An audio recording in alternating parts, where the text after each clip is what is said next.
What's up guys, Nick here. You know what the easiest thing to lose in the world is? Freaking bobber stops. It drives me crazy. I just went to find my bobber stops this morning, couldn't find it, but I said, you know what? I need to teach you guys some tricks.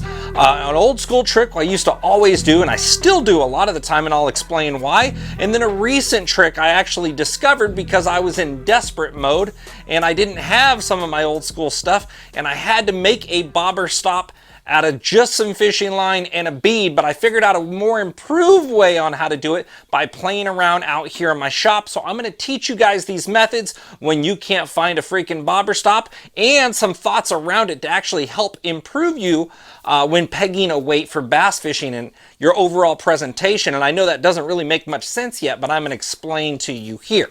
Now, one of the cool things you can do, you could take a toothpick, okay?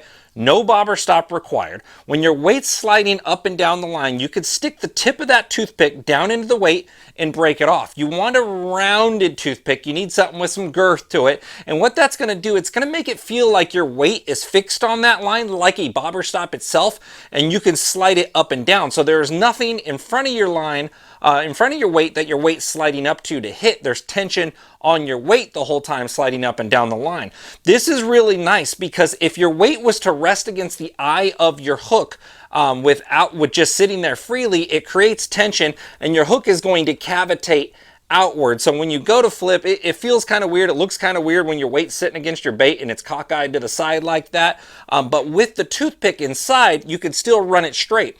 And when that weight hits the front of the bass's mouth, when he clamps down, it still slides down. It creates that pressure and forces that hook to cavitate into that bass's mouth. The downside about a toothpick is every now and then it'll come out throughout the day. Same thing with bobber stops. They'll get worn up and down. Sometimes they'll tear off. So having a bobber stop in front of your toothpick is still a really good idea if you want that weight to feel more fixed like that. Now, in that recent episode where I was out there at Bethany Reservoir, I didn't have a toothpick. I didn't have a bobber stop. So what I actually had was a bead. So I made a uni knot and I put the bead because my uni knot was sliding through the top of my bullet weight. So it's like, oh, I was hoping it was going to stop my bullet weight, but it wasn't. It made it right through. So I used the bead in front of my bullet weight, then slid the bullet weight up, and it worked great. But I figured out a better solution for that. Now, as long as you're punching on like 65 or 80 or even 50, to be perfectly honest, as long as you take some of that line and you create that uni knot, okay, you're tying onto your line. It's basically, a uni knot is where you tie a loop here and a loop here and you twist the lines together, and it's a main line to leader style knot. So you don't need one of those. You're just taking one line and you're looping it over and twisting it around and fastening that knot down onto your line to make the bobber stop. Here's a cool thing, and I was trying to figure out all these different methods to stop your weight. Reality was, you just needed to do more wraps around your line. With the 65-pound braid, I did 10 wraps on my uni knot, and it made a knot fatter. It scrunched it down. When it secured to my line, it blobbed it up almost like a thicker ball, and that stopped my weight just fine. And I'll show you that. If you use less wraps, your diameter seems to remain smaller and it doesn't bunch up as much. And the benefit of going more wraps when you're using that uni knot as a stop, it creates more tension on your uni knot. If you do 4 or 5 loops, it's probably going to get through your weight. If you do 10, 12, 15 loops, I would say 15 if you're on 50, maybe 12 on 65, and probably only need 10 on 80. I punch with 80 all the time, nothing saying you have to. So what that does is it creates that bigger blob when that uni knot secures down, which stops your weight, which is really, really cool. I've never preferred to fish this way, but now that I know this trick, I'm definitely gonna use it because, like I said, I already lost my bobber stops today. So I want you to think about it this way. Even if you're using a float and fly, you can use that uni knot and still slide that up. You don't need to purchase a bobber stop at a store. If you're doing float and fly, you can do it like that. It's a really nice option. With that uni knot, at least your weight still slides very freely. The toothpick, it's creating your weights more fixed to where now you adjust your weight up and down the line, and you can use that to your advantage when out flipping. At the same time, you can create a bigger gap. You can put your weight maybe 10 inches out in front of your bait.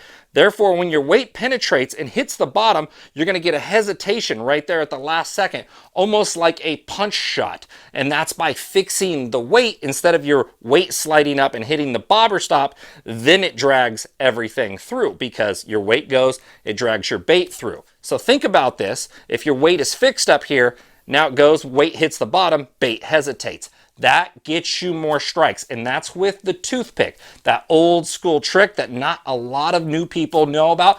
There's some even old timers that were just never into punching. Now, there's another common argument going around of, if you could flip without your weight being pegged, will you catch more fish? And the reality is, yes, it's essentially like a Carolina rig.